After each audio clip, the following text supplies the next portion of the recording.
Muy buenos días con todos. Primero que nada quisiera agradecer a la Cámara Americana de Comercio en el Perú, a Chan Perú, por esta cordial invitación y en particular al Comité de Proveedores de Infraestructura Pasiva. Y por supuesto un saludo a todos quienes van a suceder en el bloque siguiente. Procedo a compartir la presentación. En efecto, hemos tenido la oportunidad de divulgar hace unos pocos días un informe que hemos llamado Condiciones necesarias para acelerar la expansión de la infraestructura de telecomunicaciones en el país. Quisiera también presentar a Abel Mellado, que fue consultor senior participante en el informe. Muy bien, ¿cuál es la idea central que tenemos en el documento luego de todo el tiempo que hemos investigado sobre precisamente cómo abordar este enorme desafío que nos sigue motivando un buen esfuerzo, un amplio esfuerzo en el país, ¿no? Lo que decimos es, durante la última década han habido algunos aspectos normativos que han funcionado bien, y en ese sentido decimos que el sostenimiento de las medidas que han impulsado este fuerte crecimiento en infraestructura, eh, este sostenimiento hacia adelante mejorará el acceso a los servicios de conectividad digital, sobre todo en el ámbito rural, lo cual favorecerá las condiciones para el desarrollo sostenible y la competitividad del país en beneficio de los ciudadanos. Vamos a desarrollar ahora cada uno de los elementos contenidos en este resumen. Conectividad digital. Por supuesto, cuando hablamos de este ámbito de conectividad digital, nos referimos habitualmente al acceso a los servicios de Internet. Lo importante es comprender que además del acceso propiamente dicho, existe un impacto a nivel país muy importante. Entonces, los servicios de conectividad digital soportados en la infraestructura de telecomunicaciones tienen un alto impacto en el desarrollo sostenible y en la competitividad del país, que es lo que vamos a mostrar en las láminas a continuación. Aspecto reflejado en el fuerte crecimiento del consumo digital desde el inicio de la crisis sanitaria en los últimos 2 años, a través de la adopción progresiva de actividades de orden social, de desarrollo social, como salud u educación, y también en el ámbito de la economía, como teletrabajo y el comercio electrónico. Lo primero es que tenemos al frente los objetivos de desarrollo sostenible, son bastante conocidos, son en total 17 que nosotros podemos clasificar en 4 grandes grupos, ¿no? Aquellos que tienen más vinculación al ámbito económico, otros tantos que tienen más cercanía con el ámbito social, algunos otros, el mayor número en realidad más vinculados al medio ambiente, y por último tenemos algunos objetivos de desarrollo sostenible asociados al desarrollo de la institucionalidad en los países.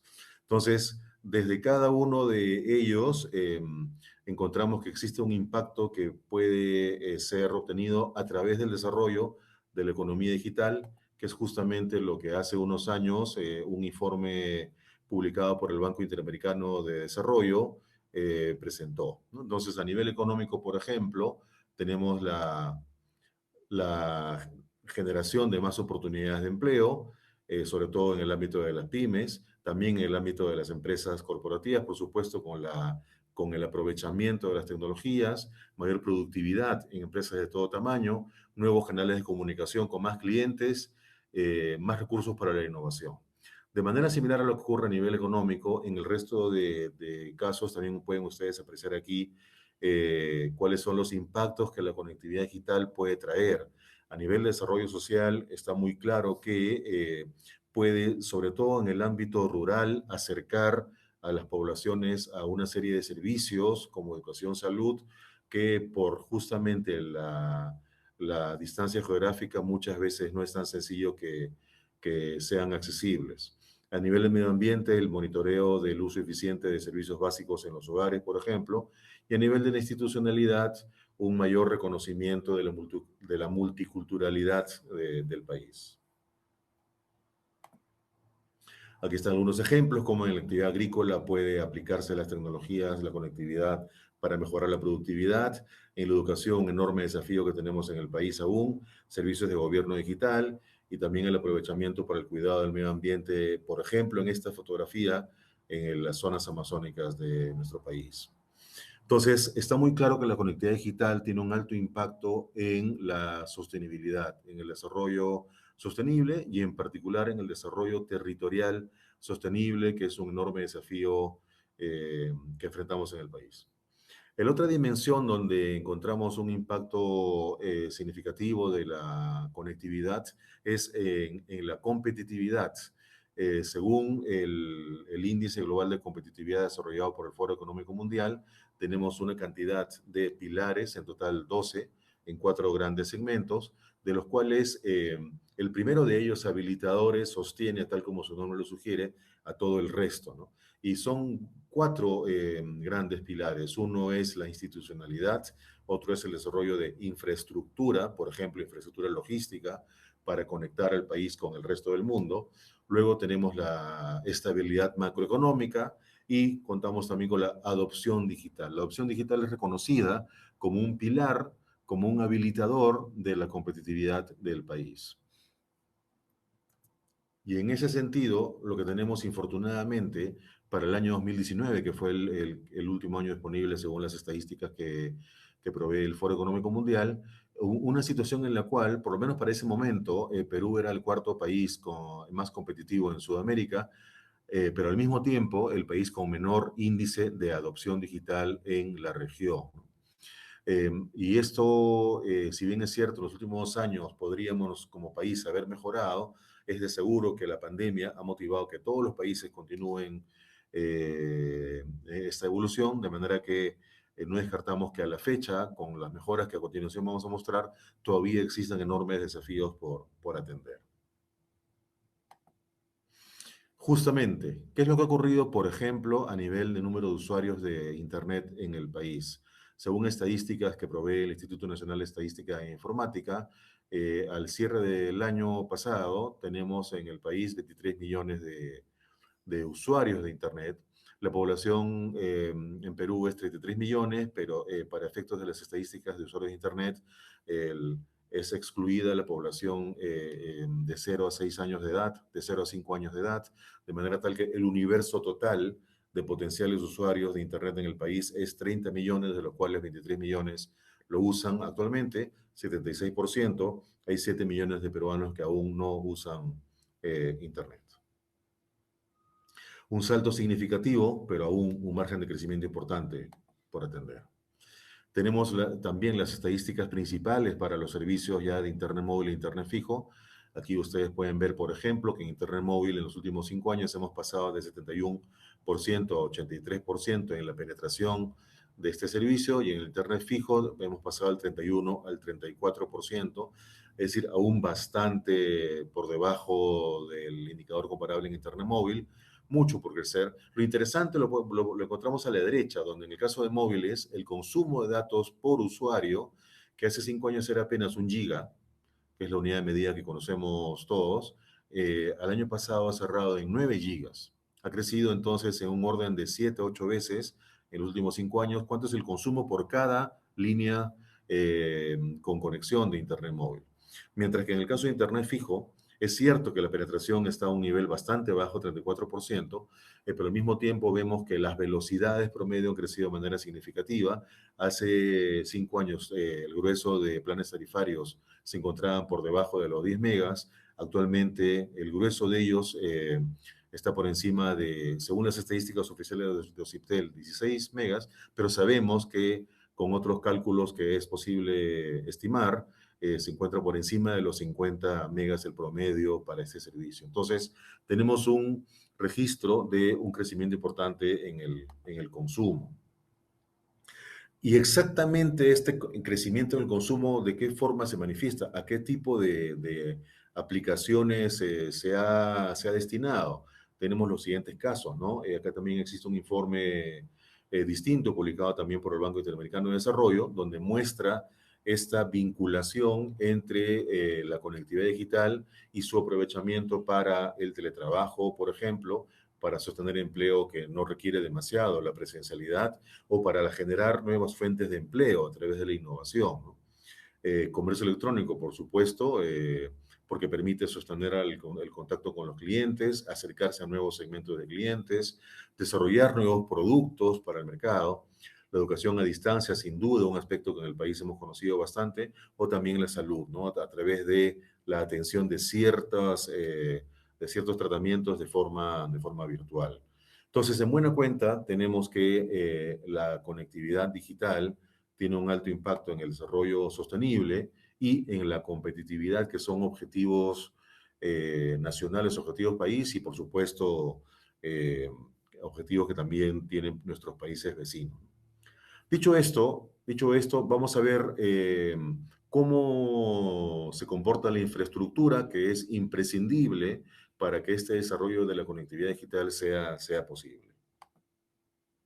Entonces, lo que vamos a mostrar a continuación es cómo el sostenimiento o aceleración en la expansión de la infraestructura de telecomunicaciones, especialmente a través de la modalidad de compartición de infraestructura, que es altamente eficiente y que es promovida por los proveedores de infraestructura pasiva, permitirá responder ante el fuerte crecimiento previsto en la demanda de conectividad digital y, más aún, ante la necesidad de reducir la brecha de infraestructura, especialmente en el ámbito rural, donde 3 de un total de 7 millones de habitantes no cuentan aún con ese servicio y, por supuesto, también de seguir preparándonos para la futura expansión de servicios 5G.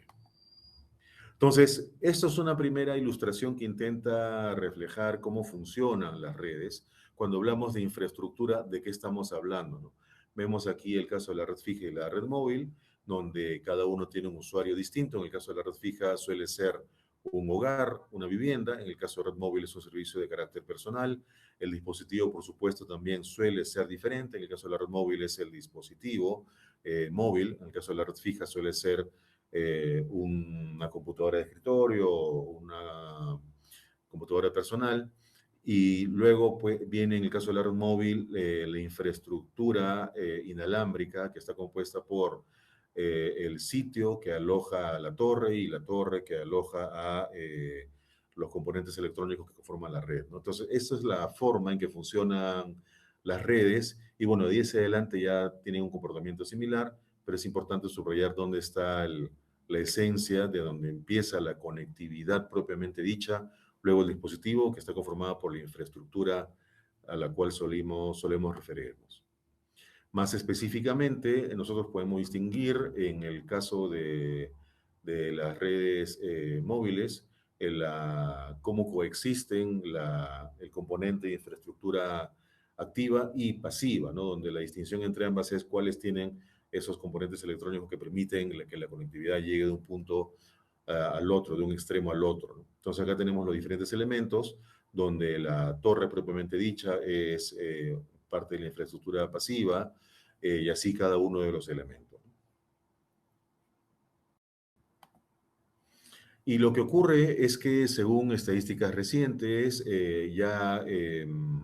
para el año 2020, los proveedores de infraestructura pasiva tienen una participación mayoritaria en la propiedad de los sitios que alojan a la infraestructura móvil.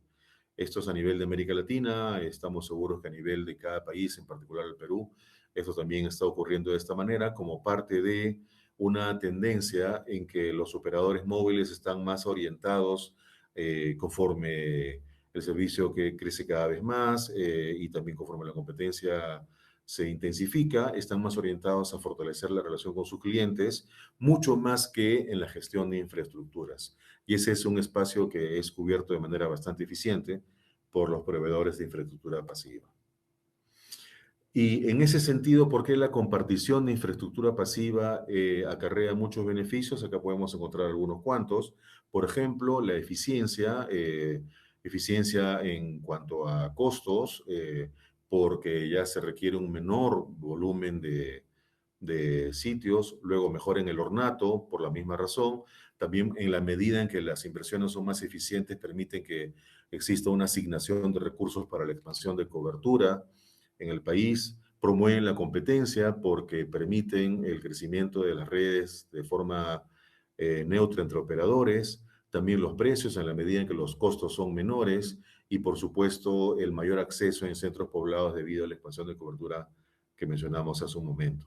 Entonces, existe una serie de beneficios de la compartición de infraestructura pasiva que es promovida especialmente por los proveedores de este tipo de infraestructuras.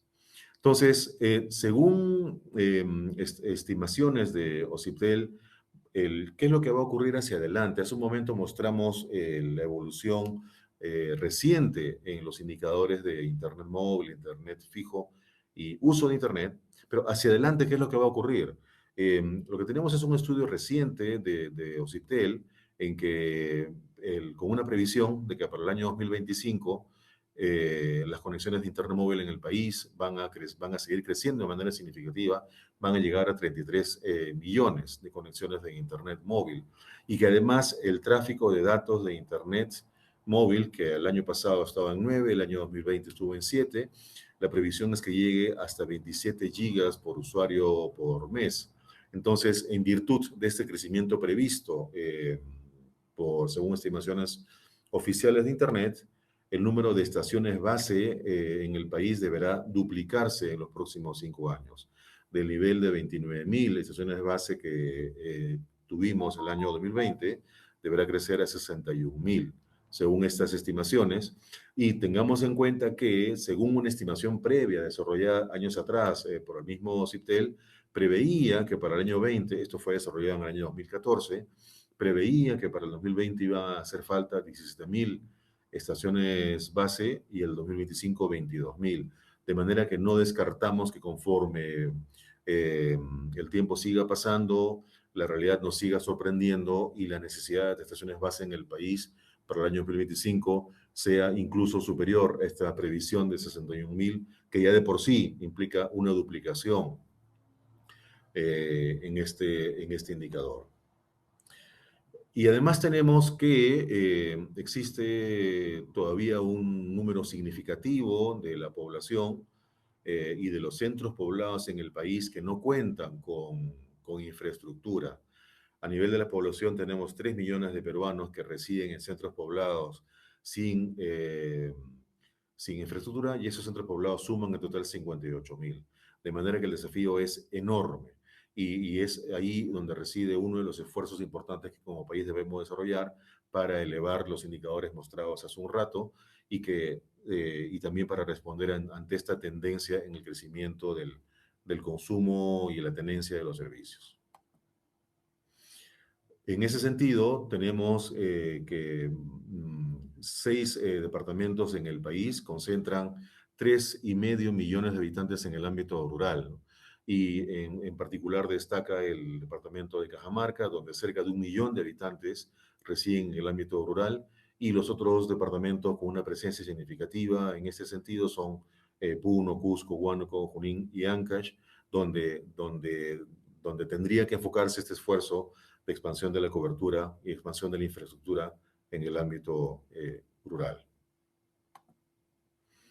Finalmente, como una forma de mostrar ya no solamente esta tendencia de crecimiento que mencionábamos hasta el 2025 y esta necesidad de seguir creciendo en infraestructura, sino también podemos establecer una comparación con países diversos, tanto en la región como más a escala global.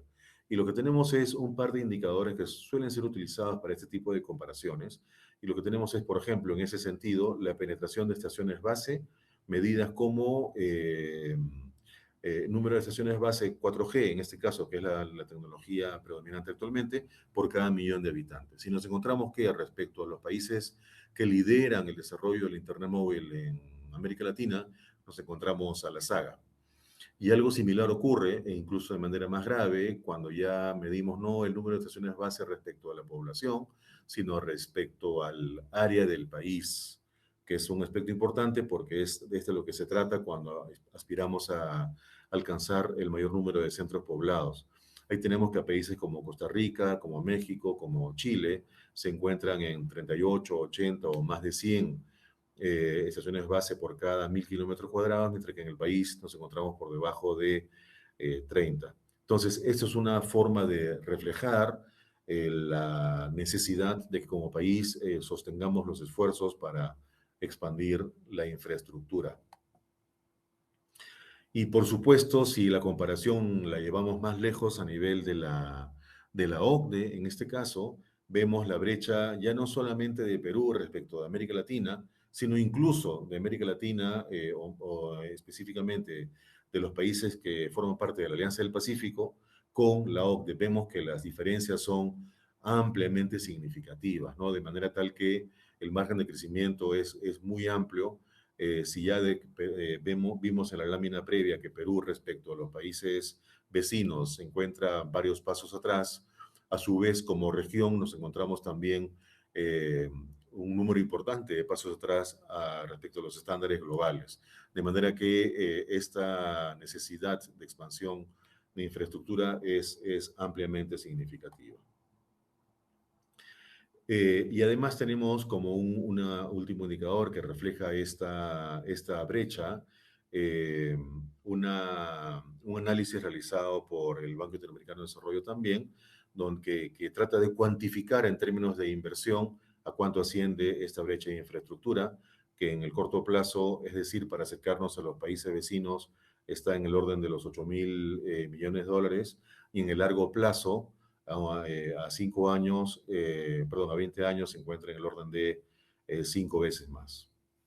Entonces, con esto tenemos un reflejo de todo lo que enfrentamos como desafío a nivel de infraestructura, que se agudiza por el pronto advenimiento de los servicios basados en las tecnologías 5G, que aquí podemos ver cómo eso va a traducirse en una serie de experiencias como juegos, realidad virtual, muchas posibilidades en el ámbito de la educación, de la salud, por supuesto, a nivel industrial en el país, en sectores como minería y mucha actividad manufacturera, y naturalmente con la expectativa de desarrollar ciudades inteligentes que aprovechen este tipo de servicios. Entonces, todo esto refleja, reitero, el desafío inmenso que tenemos en la necesidad de sostener el crecimiento de la infraestructura. ¿Qué hemos hecho como país al respecto durante los últimos años? Principalmente lo que ha funcionado bien, según mencionamos al inicio de nuestra presentación, es la aplicación de un procedimiento simplificado uniforme bajo la modalidad de aprobación automática para el otorgamiento de permisos por parte de los gobiernos locales, ¿no? Para el despliegue de la infraestructura. Y esto que ha impulsado durante toda la década pasada un crecimiento en el orden de 6 veces, es decir, para llegar a la cifra de 29.000 estaciones base reflejadas en el año 2020, la década la empezamos con 5.000. Es decir, había un crecimiento de 6 veces en la infraestructura de telecomunicaciones para servicios móviles en el país. Al respecto, existen 7 normas que a lo largo de estos años han permitido que este mecanismo de procedimiento simplificado uniforme, acompañado de la aprobación automática, puedan actualmente estar vigentes. Todo empieza con la ley 29022 de hace ya 15 años, denominada Ley para el Fortalecimiento de la Expansión de Infraestructura en Telecomunicaciones, que incorporó el mecanismo de silencio positivo. No aún la aprobación automática, pero el silencio positivo como un primer paso en la dirección de este facilitamiento del despliegue de infraestructura. Así tenemos una serie de normas, no voy a presentar cada una, sino digamos cómo es que de manera articulada a lo largo del tiempo han ido permitiendo que lleguemos a la situación actual tan favorable para facilitar el despliegue, ¿no? Luego, conforme el silencio positivo fue evolucionando, tuvimos luego en la ley 29904, la conocida ley de banda ancha, la incorporación del procedimiento simplificado uniforme, ¿no? En su versión inicial. Y más adelante, en el año 2014, la ley 30228 ya introdujo el mecanismo de aprobación automática de forma temporal para el periodo entre el 2012 y el 2022. Y ya más recientemente, la ley 30477 terminó de convalidar la aprobación automática y finalmente en un decreto legislativo el 1477 del año 2020, en el marco de la crisis sanitaria, eh, introdujo algunas variantes en el procedimiento simplificado uniforme. Podemos ilustrar esta evolución de esta manera, cómo hemos ido avanzando a lo largo del tiempo a llegar a la situación actual, donde contamos con el procedimiento simplificado uniforme bajo la modalidad de aprobación automática.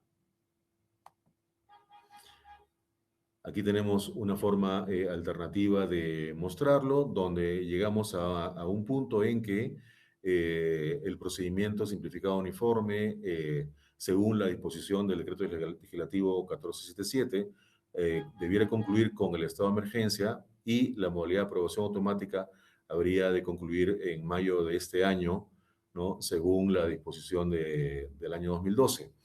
Tenemos entendido que ya justamente existe encaminada una iniciativa legislativa para que estas fechas de caducidad puedan ser superadas y que ya puedan perdurar en el tiempo.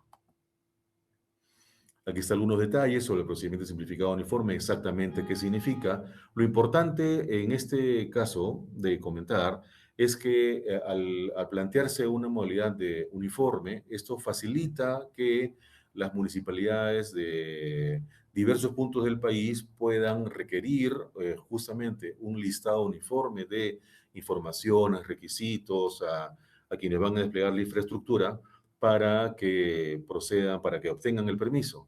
Y esta uniformidad ayuda justamente a simplificar el proceso a nivel de cada proveedor, cada operador, dado algún concepto importante, que si bien es cierto, debemos recoger la autonomía que tiene cada municipalidad, los permisos para el despliegue de infraestructura de telecomunicaciones tienen la característica de estar relacionado con un servicio de alcance nacional, no son servicios de alcance local.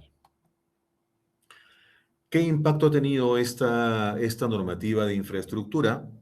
Lo que podemos ver aquí es precisamente que en la década pasada, esta sucesión de normativa orientada en el sentido de facilitamiento del empleo de infraestructura ha permitido el crecimiento que mencionamos al inicio de este capítulo, de 5.000 estaciones base hasta cerca de 30.000 estaciones base en la década. Todo esto siempre con la debida importancia del cuidado de la salud y el medio ambiente, es decir, el cumplimiento de la normativa sobre emisión de radiaciones no ionizantes y de la mimetización por excepción. Existen algunos casos específicos donde eso está contemplado en la ley correspondiente, ¿no es cierto? Y todo eso, además, con una promoción de la compartición de infraestructura que, como decíamos hace un rato, permite un crecimiento eficiente de la infraestructura de telecomunicaciones en armonía con el medio ambiente y, por lo tanto, con el desarrollo territorial sostenible. Entonces, eso es lo que encontramos y, finalmente, un elemento a considerar es que en el Perú el número de municipalidades respecto a nuestro tamaño poblacional es mayor que el de países vecinos. Y esto significa que tenemos gobiernos locales en centros poblados cada vez más remotos, lo cual refleja de mejor manera la importancia de la eficiencia en costos que la compartición de infraestructura permite. Entonces, tenemos ese impacto favorable de la normativa en el despliegue de infraestructura.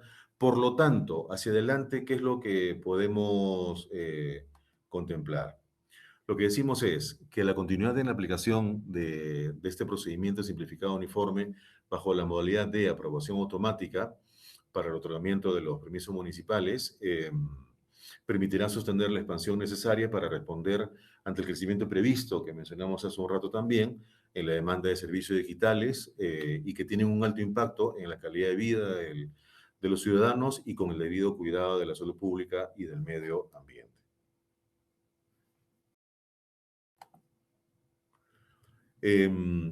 En las comisiones vinculadas a telecomunicaciones, que son primero la Comisión de Transportes y Comunicaciones y la Comisión de Defensa del Consumidor, que en el marco de sus facultades, incluye algunos temas vinculados a telecomunicaciones. Identificamos algunos proyectos de ley que están vinculados a infraestructura. Y en particular destacamos a dos. Un proyecto de ley bajo el número 322 y otro el 409. ¿Y qué es lo que cada uno de ellos menciona? En el caso del proyecto de ley 322, eh, considera la aplicación del procedimiento simplificado uniforme, también considera la aplicación de la aprobación automática, también contempla que ambos esquemas tengan una vigencia permanente, pero no plantea este conjunto de iniciativas como una extensión de la ley 29022, lo cual es relevante porque eh, justamente esta ley 29022, que tiene ya una larga data, ha permitido un desarrollo de la sensibilización con gobiernos municipales e incluso muchas de las disposiciones contenidas ahí ya están incluidas en los respectivos TUPAS, de manera tal que vale la pena construir sobre lo andado, ¿no? Por otro lado, en el proyecto de ley 409, considera la ley 29022 y sus normas complementarias precisamente ahí sí como precedente, y por lo tanto la aplicación del procedimiento simplificado uniforme y la aprobación automática tal como en sus orígenes fue definido. Y además estas disposiciones las considera tanto para los operadores móviles como para los proveedores de infraestructura pasiva. Sin embargo, en tanto plantea la extensión de la ley 29022, dispone su extensión de forma temporal por 10 años. En este marco, ¿qué es lo que recomendamos? Recomendamos 5 aspectos principalmente, ¿no? El primero es el reconocimiento de la ley 29022 como un precedente, justamente por lo mencionado hace un momento, en la contribución, en la adecuación de los TUPE en muchas municipalidades a nivel nacional que ya lo tienen incorporado. Lo siguiente, por supuesto, la continuidad del procedimiento simplificado uniforme, es decir, el reconocimiento del carácter nacional de la infraestructura de telecomunicaciones, en virtud de lo cual, si bien es cierto, contamos en el país con cerca de 2.000 municipalidades provinciales y distritales, esta uniformidad facilita fuertemente el despliegue de infraestructura. Lo tercero es la continuidad en la modalidad de aprobación automática para responder ante el crecimiento acelerado, exponencial previsto en la demanda. Cuarto, que ambos mecanismos, procedimiento simplificado uniforme y aprobación automática, tengan ya una vigencia permanente para que pueda brindar la estabilidad necesaria a las inversiones en infraestructura, que como bien sabemos tienen un sentido de permanencia a largo plazo. Y por último, una propuesta de seguir promoviendo la compartición de infraestructura como parte de la continuidad en el cuidado de la salud pública y el medio ambiente, ¿no? De cara al desarrollo sostenible. Vamos a comentar un poco más de detalle en cada caso. Esta recomendación del reconocimiento de la ley 29022 permitiría la aplicación en conjunto de estas disposiciones sobre procedimiento simplificado uniforme, aprobación automática, también la prohibición de la emisión de radiaciones no ionizantes por encima de los límites máximos permisibles, la mimetización de la infraestructura en ciertos casos específicos y además la aplicación de todos estos mecanismos a los operadores móviles y también a los proveedores de infraestructura pasiva. Y reiteramos lo mencionado en que en la medida en que se trata de una normativa que ha venido desarrollándose en los últimos años, su continuidad sería muy provechosa. Lo segundo, el procedimiento simplificado uniforme. También acá reiteramos lo mencionado de que tenemos cerca de 2.000 municipalidades en el país, pero esta uniformidad eh, facilita fuertemente el despliegue de infraestructura, tomando en cuenta la naturaleza, y aquí insistimos en ello, la naturaleza nacional del despliegue de infraestructura no tiene un carácter local en el vecindario, sino tiene un carácter nacional. Lo tercero, la aprobación automática es imprescindible en vista del crecimiento que hemos mostrado a su momento en la demanda de conectividad digital. La aplicación permanente en el sentido de que, como bien sabemos, la ley 29022 tuvo más adelante otras leyes que fueron expandiendo su vigencia, eh, pero ya es imprescindible que en vista de que las inversiones no solamente se deberán sostenerse, sino incluso incrementarse, eh, ya un sentido de permanencia de la norma brindará las condiciones necesarias de sostenibilidad de las inversiones. Y por último, la compartición de infraestructura y cuidado de la salud pública y el medio ambiente, ¿no? En los últimos años bien sabemos que según los reportes que el propio LMTC publica, el ámbito vinculado a las radiaciones no ionizantes es cumplido sobradamente porque los niveles que alcanzan estos se ubican por debajo del 1% de los límites permisibles. Eh, Al mismo tiempo, la mimetización de infraestructura en los casos específicos contemplados en la ley 29022 también permitirá que que todo este conjunto de normas permitirá un crecimiento de la infraestructura de forma ordenada, de forma eficiente, en armonía con el medio ambiente. De manera que eso es, en las 5 recomendaciones, la continuidad de la aprobación automática, la continuidad del procedimiento simplificado uniforme, la sostenibilidad a lo largo del tiempo de ambas eh, y el cuidado permanente de la salud pública y el medio ambiente. Esto es, con esto concluimos y de nuevo muchas gracias por la oportunidad y pues estaré atento al segundo bloque. Gracias.